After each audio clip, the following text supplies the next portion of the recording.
কোরবানি দিতে গিয়ে মৃত্যু। এটা খুবই মর্মান্তিক এবং দুঃখজনক একটি ঘটনা।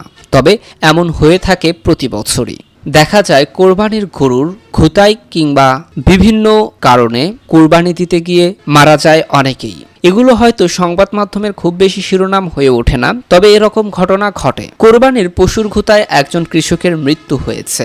বিক্রি করতে হাটে নেওয়ার সময় গরু শিংয়ের আঘাতে মানিকগঞ্জে হরিরামপুরের জীবন খা নামের একজনের মৃত্যু হয়েছে। নিহত জীবন খা পেশায় একজন কৃষক। তার পরিবারে এক ছেলে ও 3 মেয়ে এবং স্ত্রী আছেন। মোবাইল ফোনে বিষয়টি নিশ্চিত করেছে আজিমনগর ইউনিয়ন পরিষদের চেয়ারম্যান মোহাম্মদ বিল্লাল হোসেন। গতকাল শনিবার সকালে উপজেলা আজিমনগর ইউনিয়নের হাতিকাঠা গ্রামে এই ঘটনাটি ঘটেছে। পারিবারিক সূত্রে জানা যায়, কোরবানির পশু বিক্রি করার জন্য পার্শ্ববর্তী ঢাকা জেলা দোহার উপজেলা জয়পাড়া হাটে যাওয়ার পথে হাতিঘাটায় গরু উত্তেজিত হয়ে তাকে আঘাত করলে তিনি মাটিতে পড়ে যান। সে সময় আঘাতে তার ঘাড়ের রগ ছিঁড়ে তার মৃত্যু হয়। এতে পরিবার সহ ওই এলাকায় বইছে শোকের মাতম, যা খুবই দুঃখজনক ঘটনা। এটা তো গেল কোরবানির আগে। এছাড়াও গত বছর পশু কোরবানি করতে গিয়ে আহত হয়ে ঢাকা মেডিকেল কলেজ হাসপাতালে 60 জন ভর্তি হয়েছিল। রাজধানীতে পশু কোরবানি দিতে গিয়ে অন্তত 60 জন আহত হয়ে চিকিৎসা নিয়েছিলেন সেই বছর এই 60 জন রোগী চিকিৎসা নিয়েছেন। এর মধ্যে গরু কাটাকাটি করতেও পশুর লাথিঘুতায় আহত হয়েছেন অনেকে। এর মধ্যে গরু সিংহের আঘাত পেয়ে আহত হয়েছে কেরানীগঞ্জের শিমুল।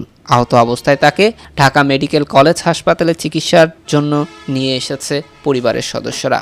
গরুর আক্রমণে শিমুল কোমরের গুরুতর আঘাত পেয়েছেন বলে জানায় তার পরিবার। সকালে কোরবানির পশু জবাই করতে গিয়ে এই ঘটনাটি ঘটেছে। এছাড়া কোরবানির পশু জবাই করতে গিয়ে কারো আঙ্গুলও কাটা পড়েছে বলে খবরে জানা গেছে।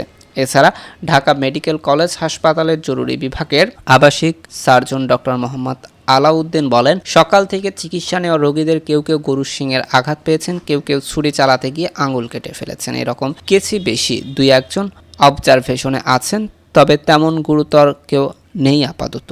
এদিকে জাতীয় অর্থোপেডিক হাসপাতাল এবং পুনর্বাসন প্রতিষ্ঠায়, যা পঙ্গু হাসপাতাল নামে পরিচিত, সেখানে সকাল থেকে শতাধিক রোগী চিকিৎসা নিয়েছেন বলে সেখানকার কর্তব্যরত চিকিৎসকেরা জানিয়েছে। এসব রোগীদের কারো হাড় ভেঙেছে, কারো আঙ্গুল কাটা পড়েছে। এছাড়া কোরবানির গরুর মাংস কাটতে গিয়ে হাতের রগ কেটে ফেলার ঘটনাও আছে। তাই প্রিয় দর্শক, আমাদেরকে সবাইকে সচেতন এবং নিরাপদ থেকে কোরবানি দিতে হবে, যেন এমন খুশির আনন্দে দুঃখের ঝড় না উঠে আসে। তাই সকলকে পশু কোরবানি দেওয়ার জন্য নিরাপদ থাকার তীব্র আবেদন জানাচ্ছি।